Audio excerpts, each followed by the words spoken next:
There's not enough marketers focused on what happens after somebody clicks on an ad. There's not enough strategy that goes into where you send them, why you're sending them there. When we test new angles and messages and hooks in the ad account, don't you think we should make landing pages that works hand in hand with that messaging? There's not enough of that going on in the space, and I've seen it be a massive performance lever for us at Original Grain. So today, I'm going to teach you how to make your landing pages match the vibe of your ads better, and I'm going to show you a couple tests that I didn't think were going to have a big impact, but ended up having a killer impact when it comes to unlocking our best ad traffic destinations.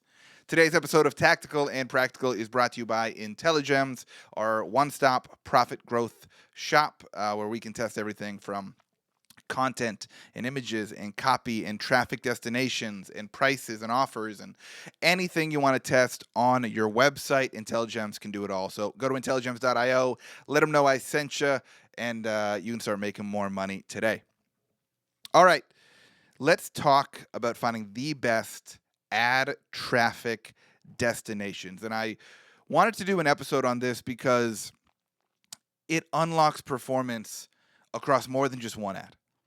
This isn't about finding one new hook on a video that's going to have a better hook rate and a slightly better click-through rate.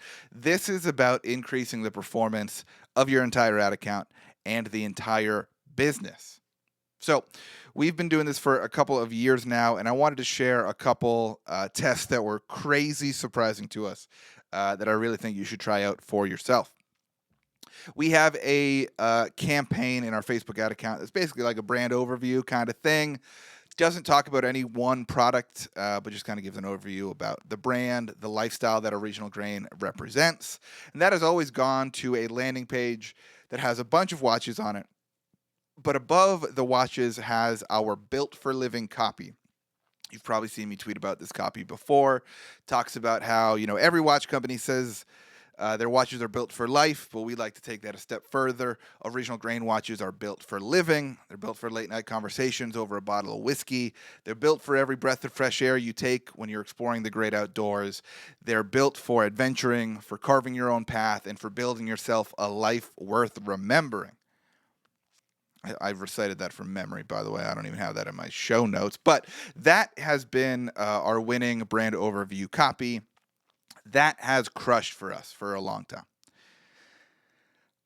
Up until last Q4, when I forget who it is. I wish I could shout him out. But someone told me, he's like, hey, do you ever send ad traffic to your homepage?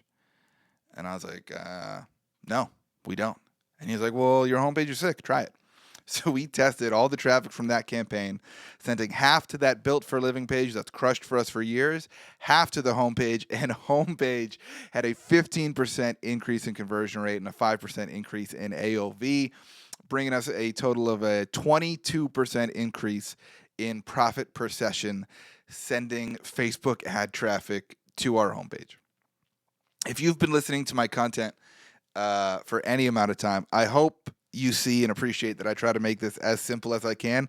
This is one of those examples of like the simple shit just working. Right? Make ads that talk about us as a brand, send them to your homepage, make money. Marketing doesn't have to be more complicated than that. So, if you've ever thought about sending traffic to your homepage or not, I think it's worth a shot, especially if there's a high spending campaign that you want to improve the efficiency of a little bit. This can be a great way to do it. Next up, I want to talk about testing landing pages versus product pages. Most of our ads just feature one product, but after religiously testing this, we have seen the most effective place to send them is a landing page that shows the full collection that watch is a part of. So if we're running an ad, in this case for our Taylor Guitars watch, there's a few of those watches that are all made from Taylor Guitar Tonewood, and we have found it way more successful to send people to the landing page that shows the whole collection rather than just the product page of that individual SKU. Now, we test this multiple times throughout the year when the inventory of certain collections change. So let's say that collection was sold out except for one watch, but all of the ads are still going to the landing page that are supposed to show all of them.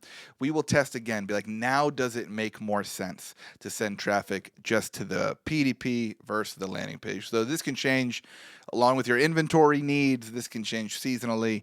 But we test LPs versus PDPs quite a bit, especially when we drop new products, and especially when we test either new elements of our landing page or of our product page. We always want to kind of redo this LP versus PDP test to make sure we're making the most money from our ads possible. Something we try to do a lot of is making sure the messaging of our ads aligns with the messaging that they're going to see on our landing page. And I kind of think about this as, self-fulfilling prophecy, right? I can't tell you exactly who's going to click on an ad, but when we run an ad with a lot of social proof, with customer reviews and comments about how awesome our watches are, then I know for a fact, I'm not guessing, I'm not predicting, I know somebody who clicks on that ad likes to see social proof and likes to see comments in their purchasing, decision process. So something works in an ad, I like to try to bring that element of it over to the LP to see if it works there as well. This one, the theory ended up being busted because we were testing it across all the ads in that collection rather than just the ones with social proof on it. So it lost the first round of testing.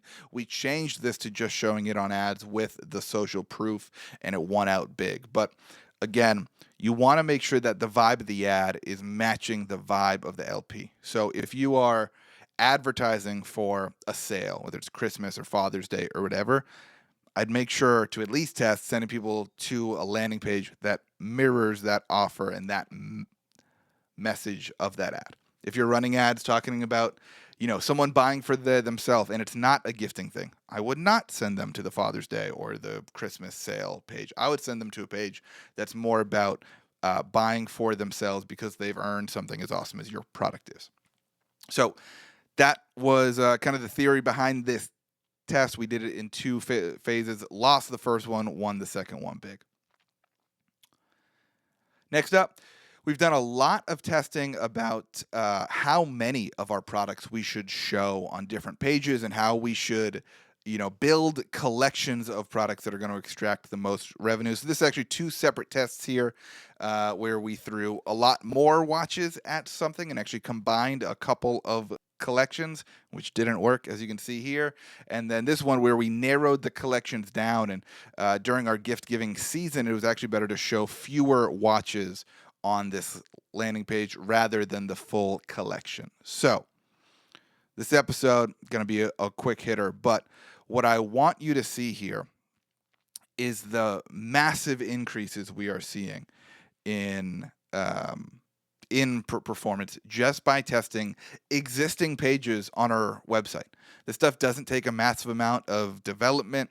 Sometimes we have to copy a page and tweak it slightly or tweak a message, but testing ad traffic destinations is so great because we're not just testing individual ads. We're not just going to improve the performance of one ad. We're going to improve the performance of this whole funnel, of this whole campaign, of every single ad that is involved in this landing page. So really, really want you guys to think differently about the entire product journey. Stop thinking about just the ad creative for a minute. Think about what happens after that. Think about what might speed up the customer's process once they get to your website. Think about what you can do to sell them more, to persuade them, to convince them to buy from you once they get to a landing page. Think about if they might be having paralysis analysis, like or analysis paralysis, whatever, about how many products were on your website. Try showing them less. Try showing them more. There's a million things you can do here, but I just wanted to share a couple of real world examples that were super simple for us, but super impactful. Pretty sure everything on here was like a, double-digit % swing on conversion rate, AOV, and profit per session. So if you have not yet, start testing where people are going after you advertise to them. I guarantee you're going to unlock some big performance wins. Thanks so much for listening to Tactical and Practical. I'll see you next time.